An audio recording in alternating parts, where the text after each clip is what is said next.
ഇപ്പൊ ഏത്തയ്ക്ക വാങ്ങിച്ചാലുണ്ടല്ലോ പെട്ടെന്ന് അങ്ങ് കറുത്തു പോകും. പഴംപൊരി ഉണ്ടാക്കാമെന്ന് വിചാരിച്ചാൽ ഒരുപാട് എണ്ണയും വേണം. മാത്രമല്ല എല്ലാം കഴിച്ചു തീർക്കാൻ ഇവിടെ ആരുമില്ല. അങ്ങനെ പിന്നെ പായസം ഉണ്ടാക്കാമെന്ന് വിചാരിച്ചു. അതാകുമ്പം നാളത്തേക്കും എടുക്കാമല്ലോ ഫ്രിഡ്ജിൽ വെച്ചാൽ. എന്നാൽ പിന്നെ നമുക്ക് ഏത്തപ്പഴം വെച്ച് പ്രഥമൻ എങ്ങനെ ഉണ്ടാക്കുന്നതെന്ന് നോക്കാം. ആദ്യം മിക്സിയുടെ ജാറിലേക്ക് പഴുത്ത ഏത്തയ്ക്കയെല്ലാം അരിഞ്ഞിട്ട് ഒന്ന് അടിച്ചെടുക്കാം.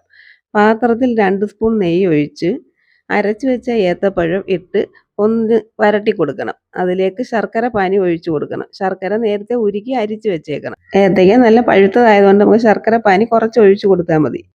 ഏത്തയ്ക്ക നല്ലതുപോലെ ശർക്കര പാനി കിടന്ന് വരണ്ട് വരുമ്പോൾ തേങ്ങയുടെ 2-ാം പാൽ ചേർത്ത് കൊടുക്കുക. ഇതിലേക്ക് വേവിച്ച് വെച്ചിരിക്കുന്ന ചൗവരിയും ചേർത്ത് ഇളക്കി കുറച്ച് ഏലക്കാപ്പൊടിയും ചേർക്കുക.